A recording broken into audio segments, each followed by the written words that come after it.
The Galactic Council chamber hung above a dying blue star, a ring of light and stone large enough to hold the ambitions of 1,000 civilizations.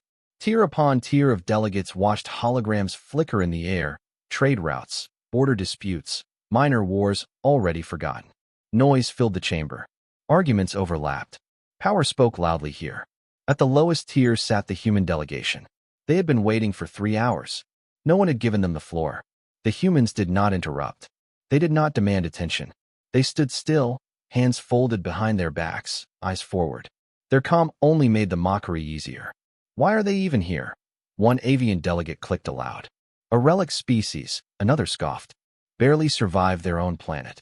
Emotional, unstable, weak. Laughter rippled through the chamber. Humans had been part of the galaxy for less than 2 centuries. They expanded slowly. They avoided major wars. They signed treaties. They rebuilt worlds instead of conquering them. To the Council, that meant one thing: insignificant. At last, the presiding arbiter signaled with a pulse of light. The human delegation has requested an emergency address. You have 2 minutes. 2 minutes. The human envoy stepped forward. He was older, his hair gray, his uniform plain. No medals. No visible weapons. His voice carried without effort. 3 human colonies were attacked this cycle, he said. Civilian targets. Medical stations. Evacuation ships. A few delegates shifted. Most did not care. We have filed protest after protest, the envoy continued. We have complied with council rulings. We have withdrawn fleets. We have shown restraint. A reptilian counselor leaned forward, eyes narrow. And yet you are still alive. Your restraint seems effective. Laughter again. The envoy did not react. This is our final warning, he said. That word finally drew attention. Further attacks on human worlds will be answered. The chamber erupted. Answered how? With what fleet? You barely maintain border patrols. The arbiter raised a limb. Clarify your threat, human. The envoy met the arbiter's gaze. It is not a threat. It is a statement of consequence. A crystalline delegate chimed sharply. Empty words. Humanity has no history of decisive war. The envoy nodded once. That was a choice. The arbiter's tone hardened. Your time is over. The human stepped back. No anger. No shouting. Just silence. As the council moved on, votes were cast quickly. A limited corrective action was approved. A demonstration strike. 1 colony. Enough to remind humanity of its position. The decision passed overwhelmingly. The human delegation left without another word. Across the galaxy, fleets began to move. On the edge of human space, the colony world of Haven, 12 was still in its sleep cycle when the first bombardment hit. Orbital defenses were overwhelmed in seconds. Cities burned. Oceans boiled. Distress signals screamed into the void. There was no human fleet nearby. The attackers reported success within minutes. Celebration followed. Back in the council chamber, reports streamed in. Target neutralized. Minimal losses. Message delivered. The arbiter allowed a moment of satisfaction. Then the lights dimmed. A low hum passed through the chamber, deep and unfamiliar. Star charts flickered. One system, far from the battlefield, began to glow. Sensor anomaly, an analyst called out. Unidentified energy surge. Source? The arbiter demanded. The analyst paused. Human-controlled space. That drew silence. The surge intensified. Not an explosion. Not a weapon discharge.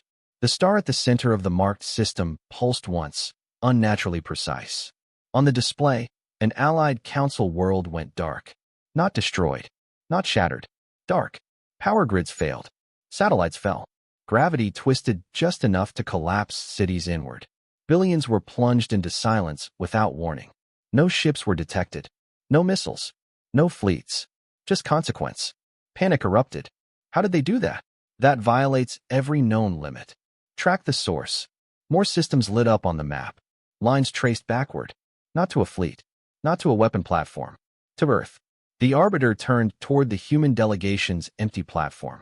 A junior analyst spoke, voice shaking. This wasn't an attack pattern. It was activation. Another surge rolled through subspace. Sensors across the galaxy screamed. Entire regions reported distortions. Navigation systems failed. Jump corridors destabilized. Still no human ships. Still no visible force. Only control. The arbiter's voice dropped. Open a channel to Earth. Now. The response came instantly, overriding Council systems with ease. A single human face appeared. Calm. Tired. Furious beneath restraint. "We warned you," the human said. The channel cut.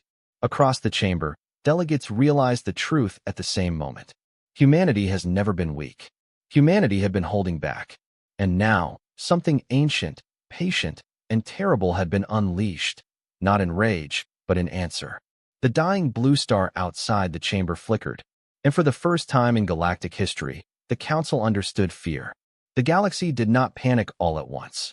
At first, confusion spread faster than fear. Across Council space, command centers replayed the same impossible data. Engineers checked sensors again and again, convinced something had to be wrong. No weapon signatures. No fleets. No detectable energy transfer that fits any known model. And yet, an entire world had gone dark in seconds. Not destroyed. Silenced. In the ruined world, emergency lights flickered weakly across shattered cities. Hospitals ran on failing backups. Orbital stations drifted, powerless, slowly decaying into the atmosphere. Billions were alive, but helpless. That detail unsettled the galaxy more than total annihilation ever could. In the Council chamber, chaos replaced order. Delegates shouted over one another. Old rivalries vanished under shared fear. "This violates interstellar law," one counselor screamed. "Law only matters if someone enforces it," another replied. "Where are the human fleets?" "There are none." The Arbiter slammed its limb down, sending a shock of light through the chamber. "Silence. We need answers." A senior analyst stepped forward, mandibles trembling. "We believe the event was not a strike. It was the correction." The word echoed uncomfortably. "Explain," the Arbiter demanded. The analyst gestured, and a hologram filled the air, layers of gravitational fields folding over one another. Human systems appear to have activated a network embedded in deep space. It manipulates local gravity, stellar output, and subspace stability. Not explosively. Precisely. A murmur rippled through the chamber. "That technology is impossible," a crystalline delegate said. "No species can control gravity at that scale." The analyst hesitated. "No species we know of." The chamber fell quiet. Far from the Council, in human space, alarms rang across Earth's defense network. Not warnings, but confirmations. Systems long dormant responded one by one. Deep space nodes acknowledged commands that had not been issued in generations. Humanity was not scrambling. It was executed. On Earth, beneath layers of rock and shielded oceans, the human strategic assembly convened in silence. Generals, scientists, and civilian leaders stood around a circular table. No one raised their voice. No one argued. The colony world haven, 12 rotated slowly on the display, half its surface burned. "They crossed the line," a civilian representative said quietly. A fleet admiral nodded. "They crossed it knowing we would see." Another voice followed, colder. "They believed we could not answer." The oldest person in the room, a woman whose hair had gone fully white during the long years of peace, spoke last. "We will not mirror their cruelty. We will teach them what restraint actually means." She turned to the table. "Begin Phase 2. Across the galaxy, something shifted. Council military hubs reported system-wide malfunctions. Power fluctuations. Communication delays. Minor, at first. Enough to be dismissed as coincidence. Then a second allied world went dark. This one was a shipyard planet. Tens of thousands of warships lay dormant in orbit when gravity changed by a fraction of a percent. That fraction was enough. Hulls twisted. Dots collapsed. Vessels collided silently, smashing into one another like toys. Again, no explosions. Again, no human ships. The galaxy watched as its own strength was gently, deliberately taken away. Panic finally took hold. Emergency meetings were called. Fleets were ordered to mobilize, only to find their jump drives failing. Subspace routes collapsed mid-calculation. Navigators reported that space itself no longer behaved as expected near human borders. "This is an act of war," a counselor shouted. "No," the Arbiter said slowly. "This is something else." The Arbiter turned toward the analysts. "Why are they not destroying us?" The answer came hesitantly. "Because they don't need to." That realization hit harder than any weapon. Humanity was not fighting to win battles. Humanity was fighting to remove the ability to fight. On Haven 12, survivors watched the stars as human rescue ships finally arrived. Not warships, medical carriers, evacuation vessels. The same species that had just shaken the galaxy now pulled civilians from rubble with bare hands and quiet urgency. Human medics treated alien refugees too, beings abandoned by council fleets that never came. That detail spread quickly. They punish governments, one refugee whispered. Not people. Back in the council chamber, desperation replaced arrogance. The Arbiter authorized a direct military response. A coalition fleet, smaller, faster, was ordered to strike Earth itself. The jump command was issued. Nothing happened. The fleet sat frozen in space, engines dead, reactors stable but unreachable. Officers shouted. Engineers screamed diagnostics. Then a message appeared on every screen. A simple human symbol. Coordinates. A single line of text, translated instantly across all species. Do not advance. Some commanders tried anyway. Space bent. Not violently. Not visibly. Just enough to tear ships apart molecule by molecule, stretched into nothing between folded dimensions. No debris. No wreckage. The remaining ships powered down in silence. Back in the council chamber, no one spoke. The Arbiter finally understood the shape of the mistake. Humanity had not risen quickly. Humanity had been preparing quietly. Every treaty, every retreat, every refusal to dominate. All of it had bought time. Time to build something that did not need conquest to enforce peace. The Arbiter's voice was low. Open communications. We must negotiate. An analyst looked up, eyes wide. They're already broadcasting. The chamber screens lit up. Not with threats. With images. Human history. Cities burned by old wars. Planets scarred by nuclear fire.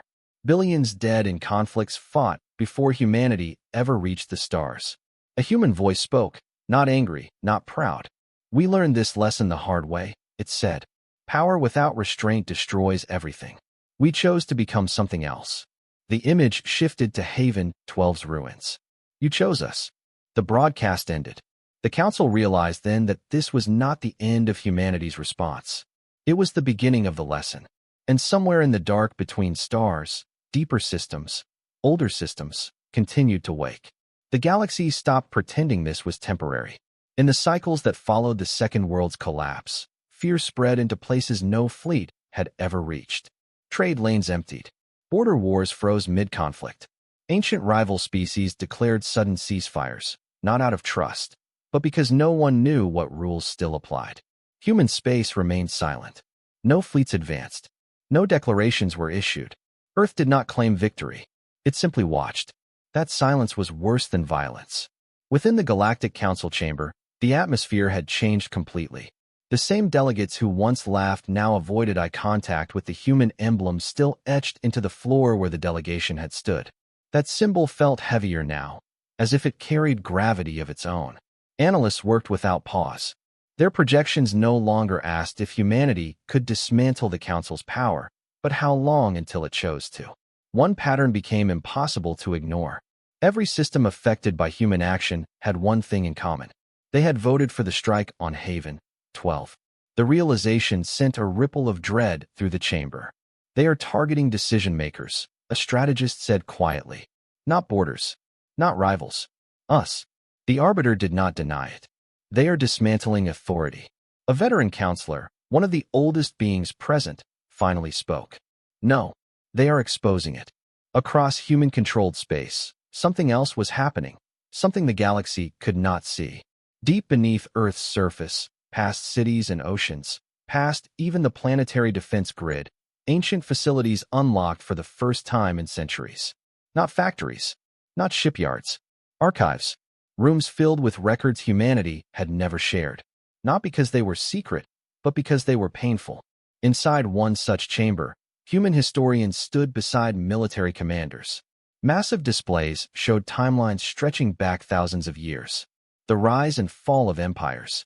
Wars fought over land, ideology, survival. Humanity's first contact with extinction, self-inflicted.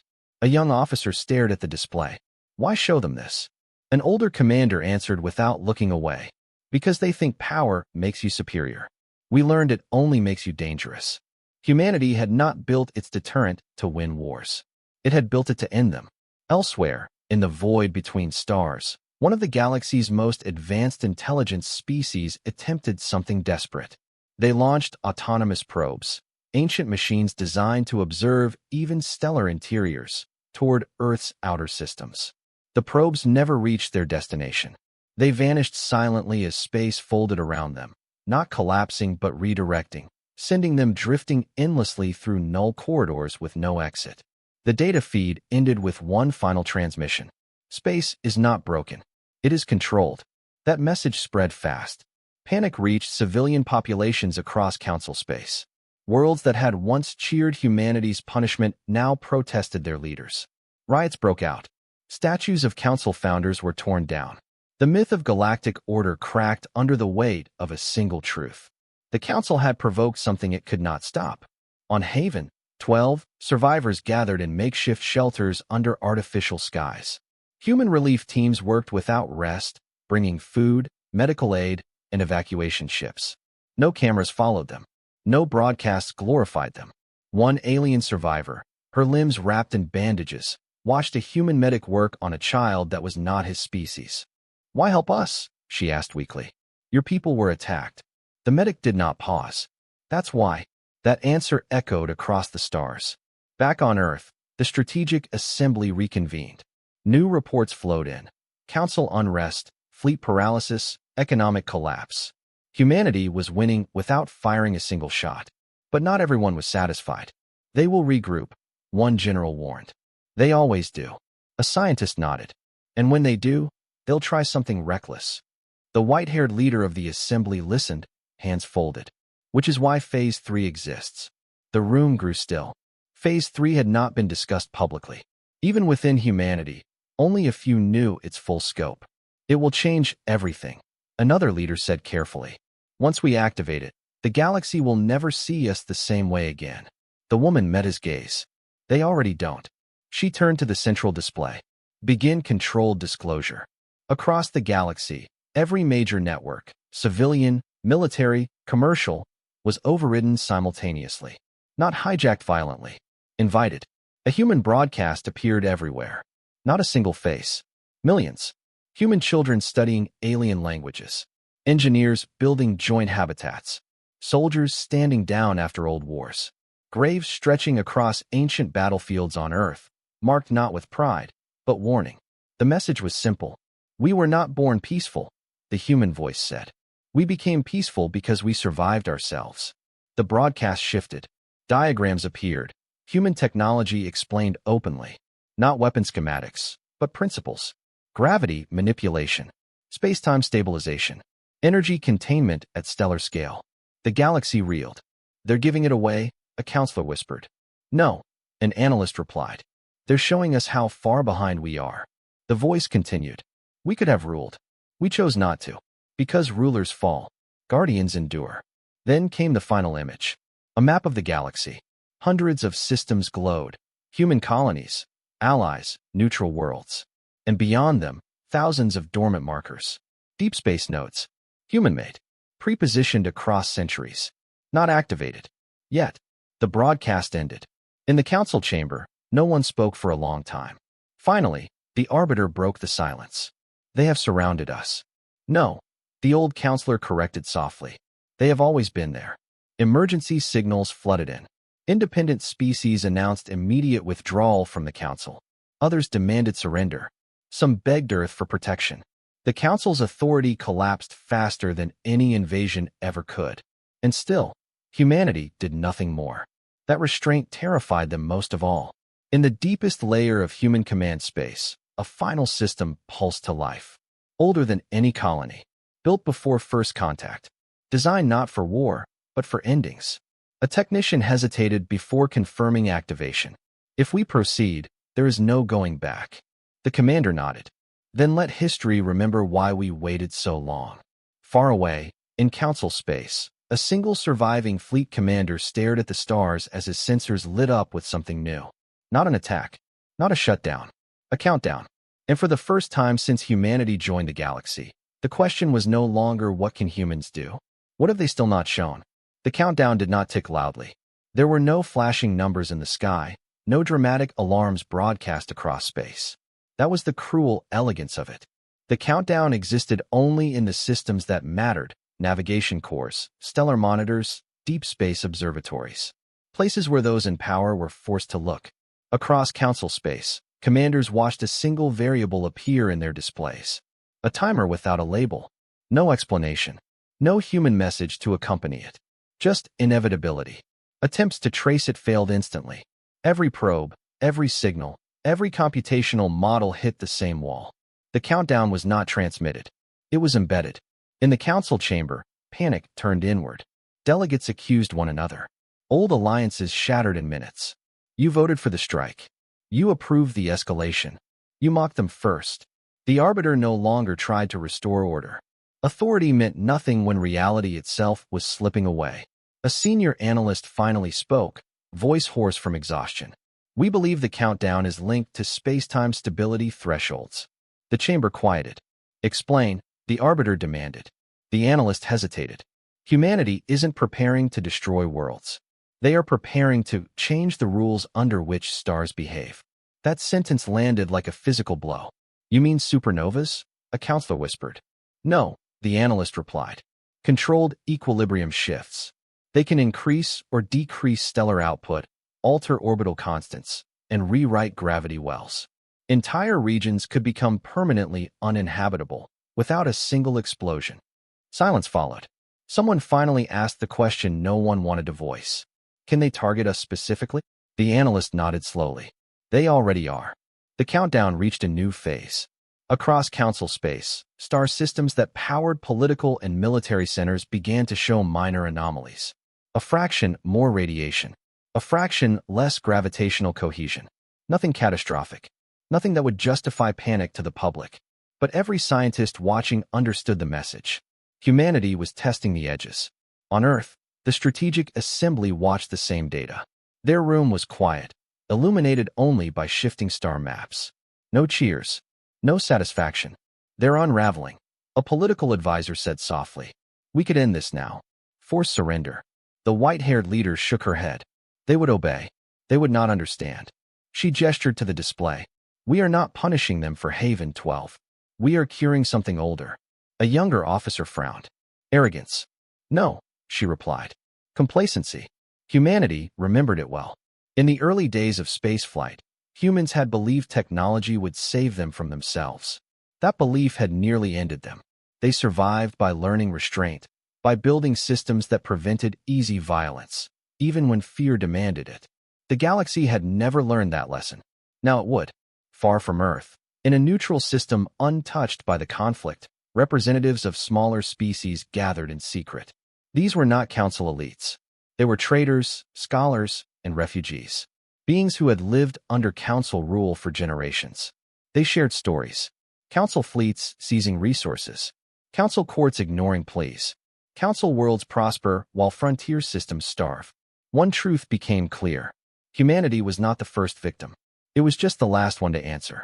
When the countdown crossed another threshold, something unprecedented happened. A council core world, ancient, powerful, symbolic, received a human transmission. Not a broadcast. A direct message, routed past every defense system as if they did not exist. A human voice spoke, calm and unadorned. This system powers your authority. It will remain stable for 6 hours. The message ended. The council panicked. Emergency votes were called. Fleets were ordered to defend the system. Engineers attempted desperate fixes. Religious leaders prayed to stars that no longer felt permanent. 6 hours passed like a slow execution. Then, exactly as promised, the system stabilized. Nothing happened. Confusion replaced fear. Then the second message arrived. You have now seen proof of control. The next adjustment will not be announced. That broke them. In the council chamber, the arbiter finally collapsed into honesty. We cannot fight this. We cannot hide from it. We must submit. The word submission echoed like a death sentence. But even as surrender drafts were prepared, not all species agreed. A militant faction, one that had built its identity on dominance, chose defiance. They believed that no species, human or otherwise, could hold such power without eventually failing. They launched everything. Hidden fleets, forbidden weapons, experimental drives that tore ships apart just to move them faster. Their target was not Earth. It was the deep space nodes. If they could destroy the network, they could break the spell. The attack lasted less than a second.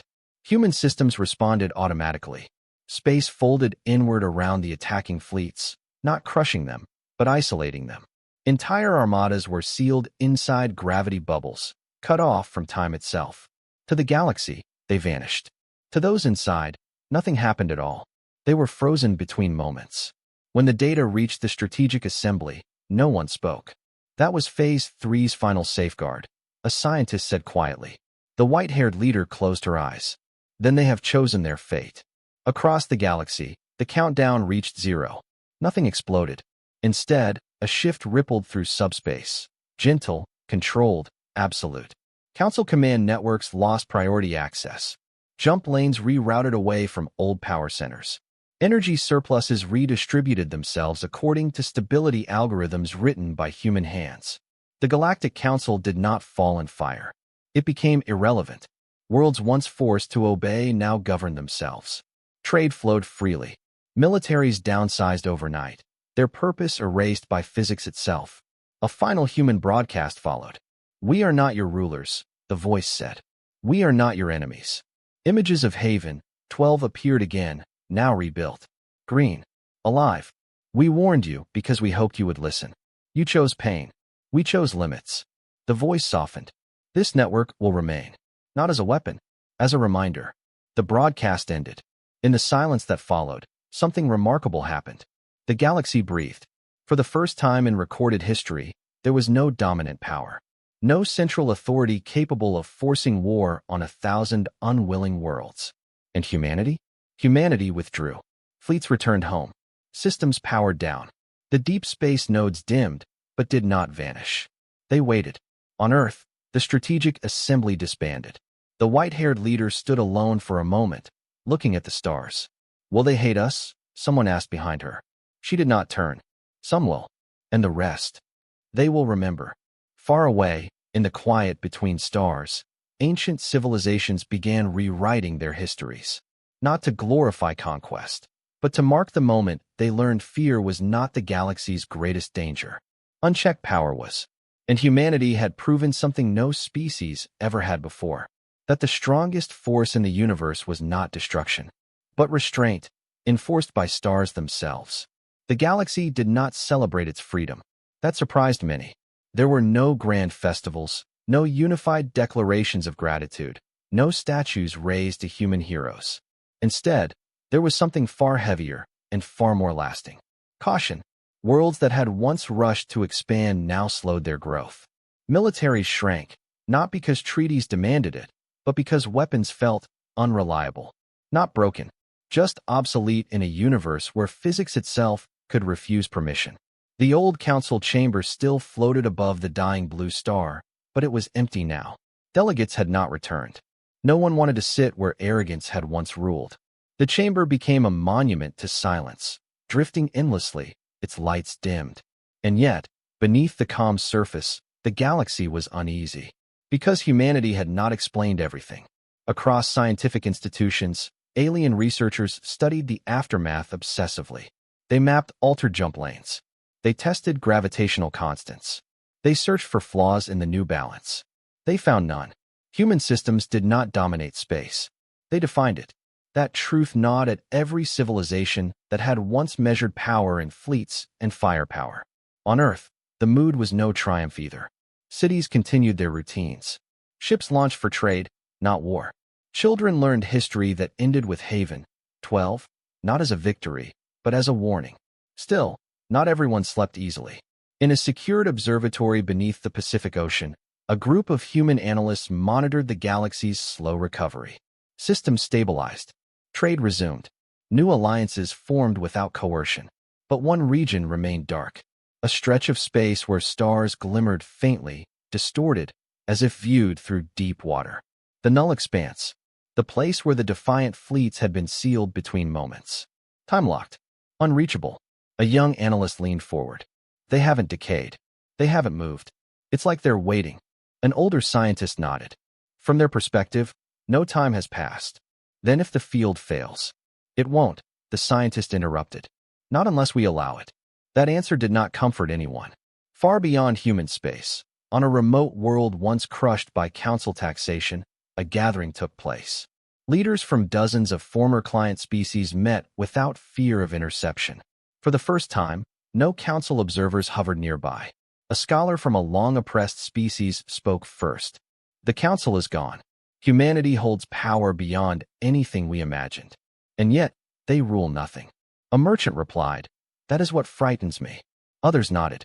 "What happens?" another asked, "when they decide restraint is no longer enough?"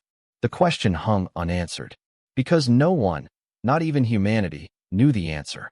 Back on Earth, the white-haired former leader walked alone through an archive garden, where engraved stone pillars listed humanity's darkest moments. Wars. Extinctions narrowly avoided. Cities erased by human hands. She stopped before one pillar. Haven. 12 civilians lost. Too many. A familiar voice spoke behind her. "They're afraid of us." She did not turn. "They should be afraid of what we chose not to become." A younger commander stepped beside her. "Some species are already calling us tyrants in disguise. Others want us to lead a new council." She exhaled slowly. "We will do neither. But without guidance, they may fall back into old patterns." She finally looked at him. "They might. That's the risk of freedom." He frowned. "And if they do?" Her gaze hardened, not with anger, but with certainty. "Then the network will remind them." That was the line humanity would never broadcast. Elsewhere, in the rebuilt system of Haven 12, something unexpected happened. A memorial was unveiled. Not a weapon, not a human monument, a shared one. Alien survivors and humans stood together as names from dozens of species were etched into a single structure. No flags, no ranks, just loss. An alien elder spoke softly. "The council taught us power came from dominance. Humanity taught us it comes from survival." A human child asked her parents, "Are we the strongest now?" The parent paused. "No," they said. "We're the most careful." That answer traveled farther than any broadcast. But careful did not mean idle. In the deep layers of the human network, dormant protocols stirred, quietly, invisibly. Not weapons. Observers. Adaptive systems designed to learn, adjust, and intervene only if necessary. Humanity did not trust peace to last. They trusted preparation. Years passed. Generations changed.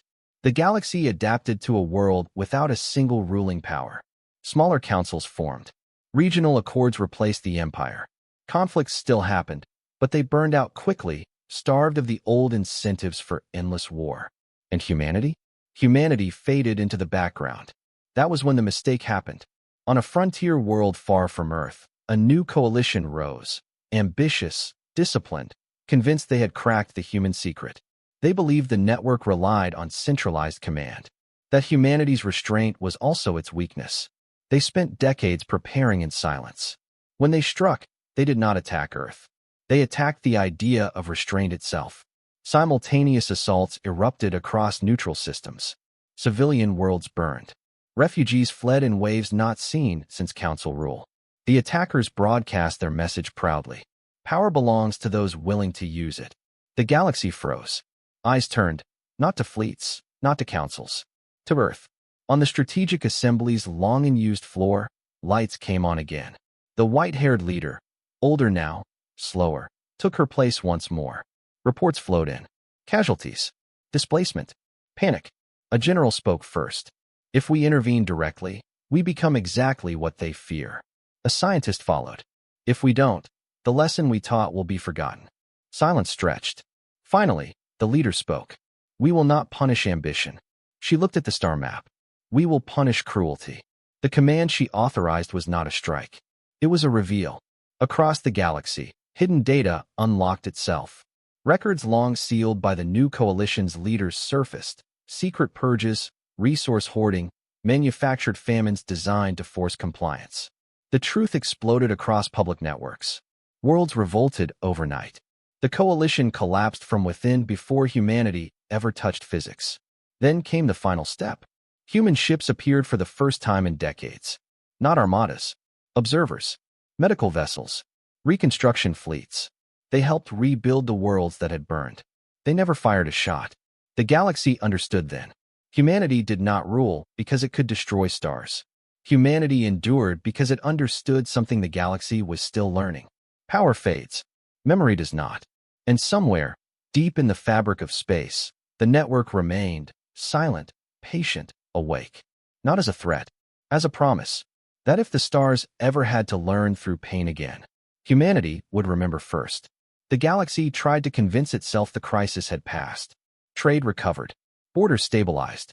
The burned worlds rebuilt slowly, scar by scar.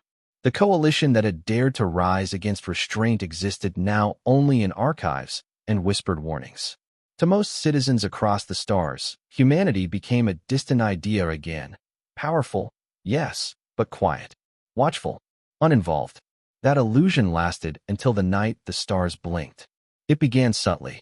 Astronomers noticed minor timing discrepancies between pulsars, fractions of seconds that should not have drifted. Navigation arrays reported conflicting readings from regions that had been stable for centuries. Pilots complained that space felt wrong, as if routes they had flown all their lives no longer aligned the same way. No alarms sounded. No broadcasts interrupted. Humanity did not speak. That silence triggered fear faster than any explosion. Across dozens of independent councils, emergency sessions were called. Scientists compared notes. Data was shared openly now, something the old council would never have allowed. And slowly, reluctantly, a pattern emerged. The human network was not activating. It was recalibrating. In the depths of human space, inside a facility that did not exist on any map, the strategic assembly gathered for what many believed would be its final session. Most of its members were old now. Some walked with assistants. Others appeared only as holograms, their bodies too fragile for travel. They were not here to decide whether to act. They were here to decide how much of the truth the galaxy was ready for. A young astrophysicist stood before them, hands shaking slightly. The network was designed to stabilize external systems. But it was always adaptive. It's been learning, quietly, for centuries. A general frowned. Learning what? The scientists swallowed. Us. Them. Everything. A murmur passed through the room. The recent conflicts accelerated the process, she continued. The network has identified a long-term instability. Not political. Not military. She hesitated. Existential. The room went still. Explain, the white-haired leader said. The display shifted. Galactic maps collapsed into deeper layers. Dark matter flows, energy gradients, space-time curvature patterns that no non-human species had ever fully charted. There's a convergence coming, the scientist said. A slow one. Millions of years away. But unavoidable. She pointed to a vast region of intergalactic space. A structural collapse. Not a superweapon. Not an invasion. A natural failure in the universe's underlying geometry. Someone whispered, the stars themselves? Yes, she said. Entire regions will become uninhabitable. Systems will drift apart. Lightspeed communication will fail. Civilization, as the galaxy understands it, will fracture. Silence pressed down like gravity. We built the network to stop wars, a counselor said softly. We did, the scientist agreed. But in doing so, we discovered something else. We can reinforce spacetime. Anchor it. Delay the collapse. For how long? The white-haired leader asked. The scientist met her gaze. Indefinitely. That word changed everything. A strategist spoke next. If the galaxy learns this, humanity becomes something worse than rulers. Gods, someone said. The leader closed her eyes briefly. And gods are always feared. A vote was called. Not public, not recorded. The decision was unanimous. The galaxy would not be told everything. Not yet. Instead, humanity would do what it had always done best. Prepare quietly. Across deep space, nodes adjusted. Energy flows rerouted. Subtle corrections spread outward like ripples in an unseen ocean. Stars stabilized. Jump lanes realigned. The universe, in its own way, was being repaired. No banners announced it. No species thanked humanity for saving a future they did not know was threatened. But some noticed. On a distant world of scholars, an alien physicist stared at her calculations in disbelief. These constants, they're too stable. Her colleague frowned. That's good, isn't it? She shook her head slowly. Nothing is supposed to be this stable. Elsewhere, rumors spread. Humans are changing space itself. They're not just stopping wars anymore. They're building something permanent. Fear returned, but different now. Quieter. Deeper. Back on Earth, the white-haired leader stood at a viewport overlooking the planet she had spent her life protecting. Clouds drifted peacefully. Oceans reflected sunlight without knowing how close everything had once come to ending. A younger official approached. Some species are beginning to suspect. She nodded. They always do. If they ask directly. We will answer honestly, she said. But not completely. The official hesitated. Is that fair? She smiled sadly. Fairness is a luxury of stable worlds. Time passed. Decades. The galaxy grew accustomed to the strange calm. Conflicts still arose, but they collapsed quickly, exposed by transparency, starved by stability. Humanity remained distant, helpful when asked, invisible when not. Then, without warning, a message arrived. Not from a government, not from a council, from a child. A transmission, small and weak, bounced across relays until it reached human space. It showed a young alien sitting among ruins, clutching a damaged recorder. If anyone can hear this, the child said, voice trembling. Our star is dying. The scientists say it shouldn't be, but it is. Please. The coordinates matched the convergence models exactly. The room where the message played was silent. The scientist whispered, this is earlier than predicted. The white-haired leader straightened. Then the galaxy is running out of time. Humanity faced the choice it had always feared. Reveal everything, and become something the galaxy might never accept. Or continue in silence, and let billions suffer without understanding why salvation came too late. She made the decision alone. The broadcast that followed was unlike any before it. It did not override networks. It invited them.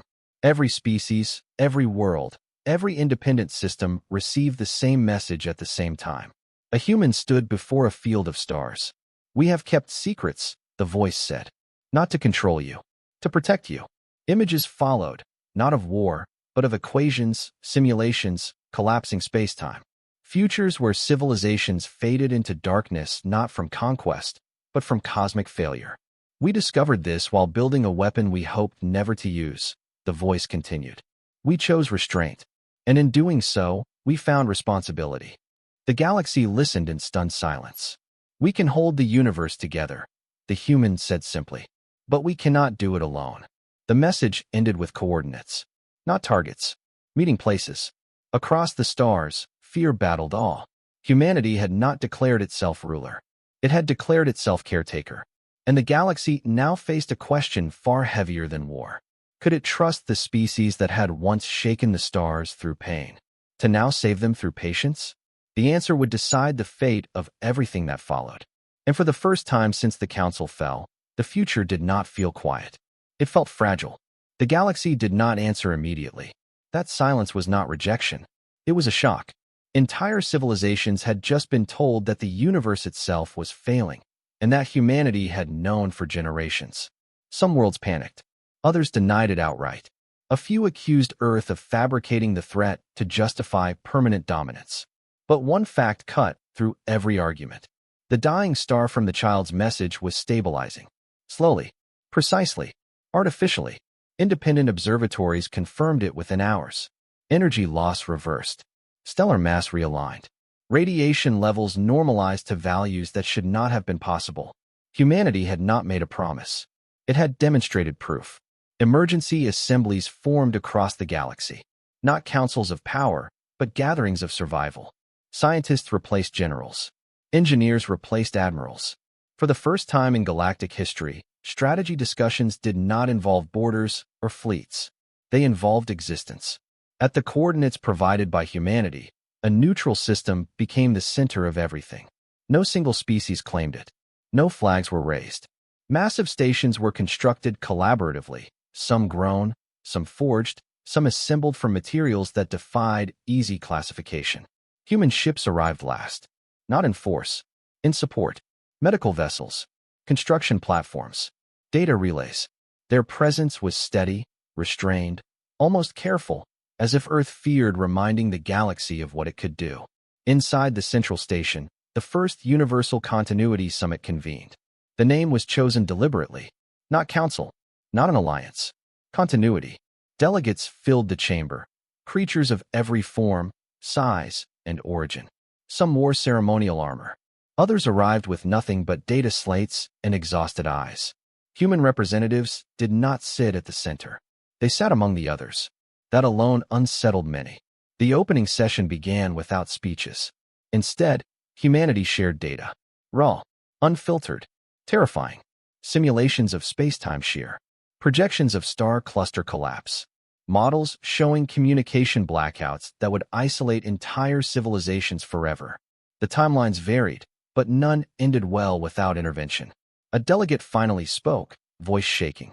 "You expect us to believe you can prevent this?" A human scientist answered calmly.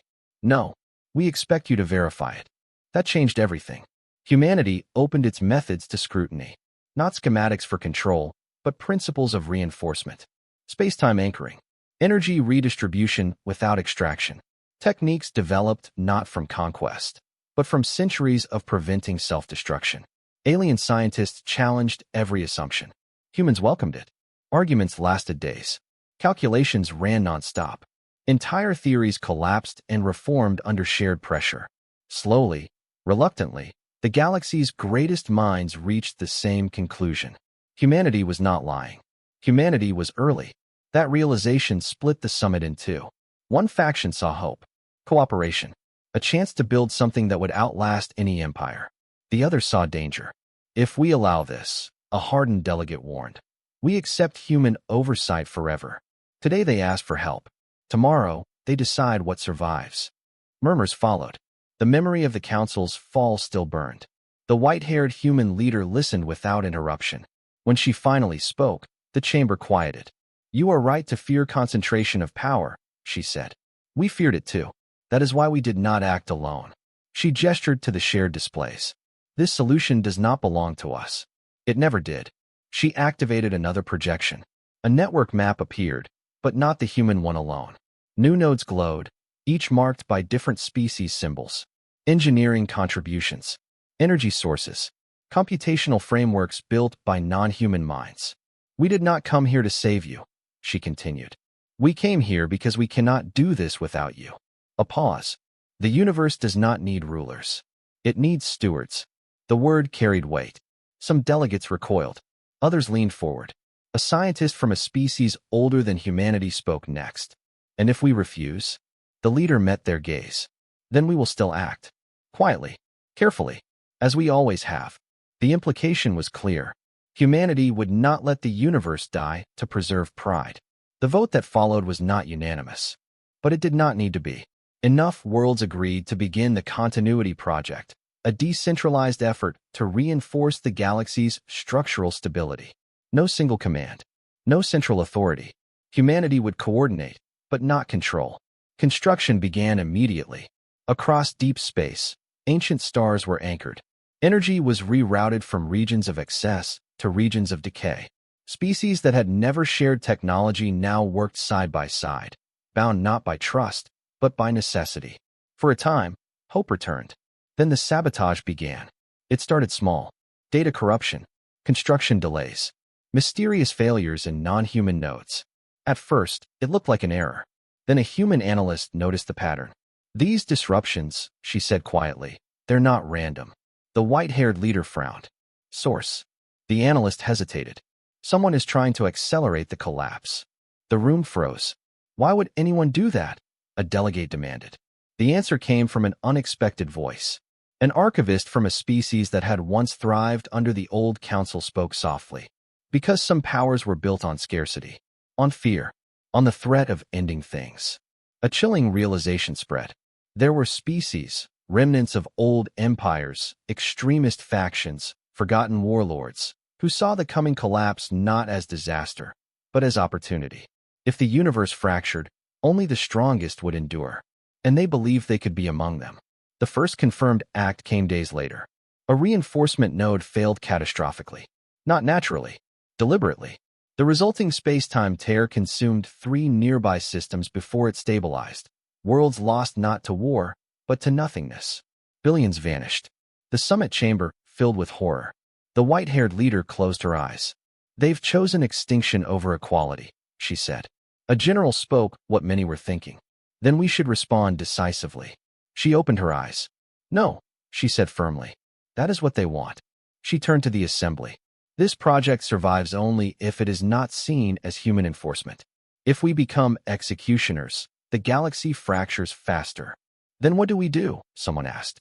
Her answer was quiet. We endure. And we expose them.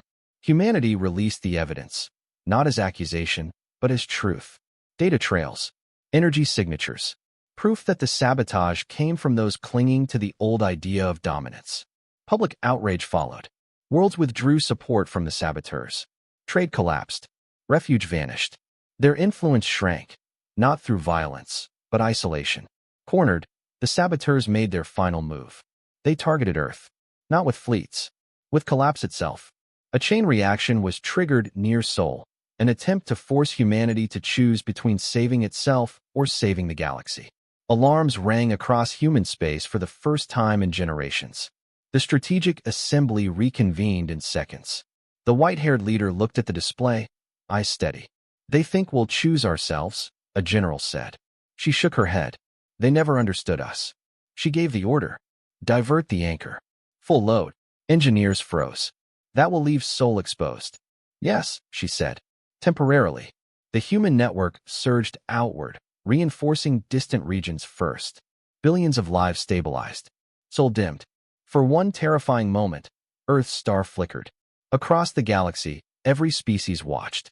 Then, slowly, Sol stabilized again. Humanity had trusted the shared network, and it had held. The saboteurs' plan collapsed. Their last leverage vanished. The summit chamber erupted, not in cheers, but in understanding. Humanity has proven it. Not with power, with sacrifice. They were willing to risk their own star to save the galaxy. The white-haired leader finally sat down, exhaustion etched into her face.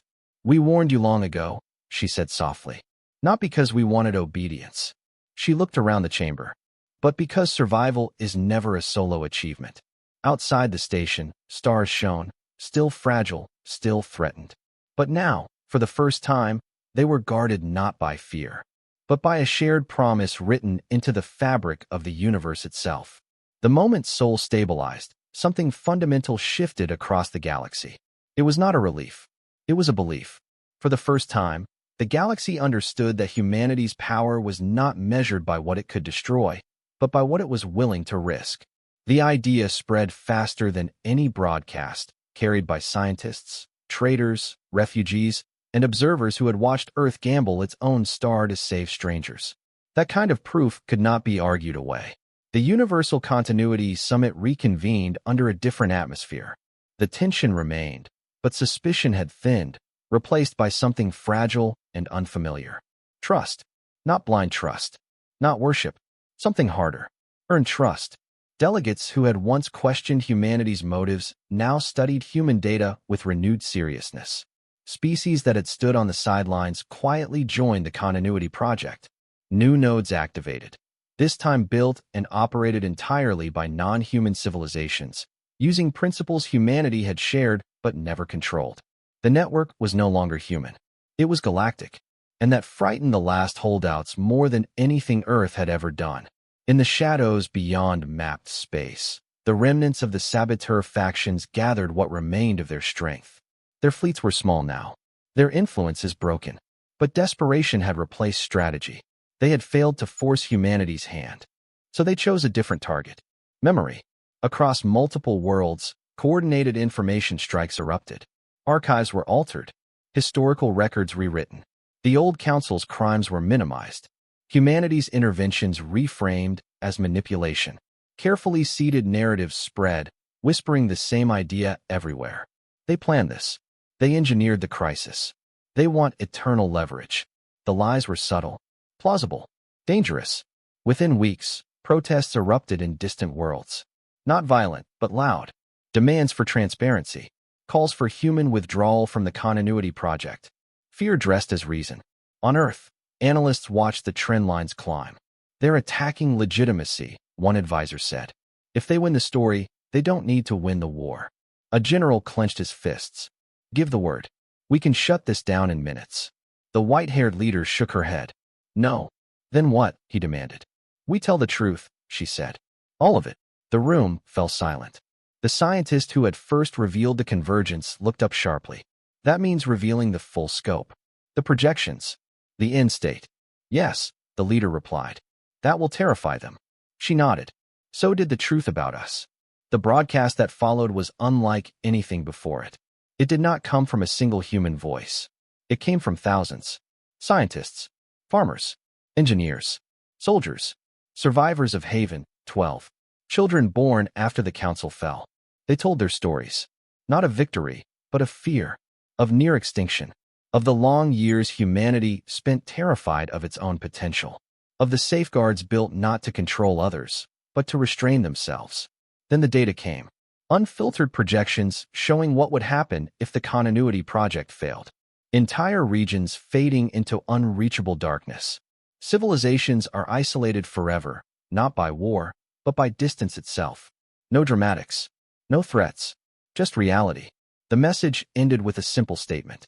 We will not force you to trust us, but we will not lie to earn your approval. The response was immediate and overwhelming. Protests shifted direction. Accusations collapsed under evidence. Independent scientists confirmed the models. Even former critics admitted the projections matched their own findings. The saboteurs lost the narrative. Cornered and exposed, they made their last, most desperate choice. They targeted the continuity network itself. Not a node. All of it. A cascading failure was triggered at the edge of the reinforced regions, designed to propagate inward, tearing anchors apart faster than they could compensate. It was a gamble born of spite. If they could not rule the galaxy, they would break it. Alarms lit up across the summit station. This is it, an engineer said, voice shaking. If the cascade reaches critical mass.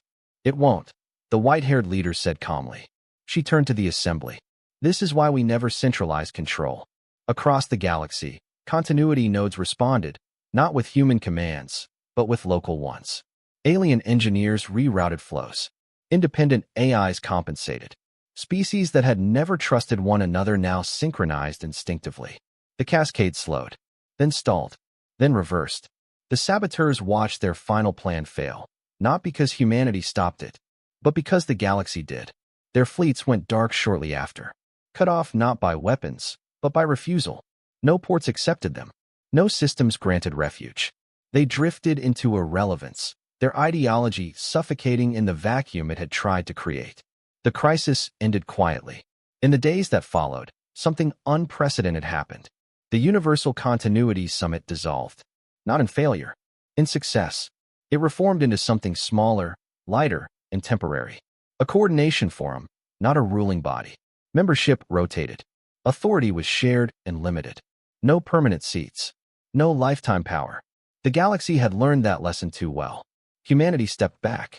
Again, on Earth, the Strategic Assembly convened one last time. Many of its members were tired beyond measure. The white-haired leader stood at the center, leaning slightly on the table.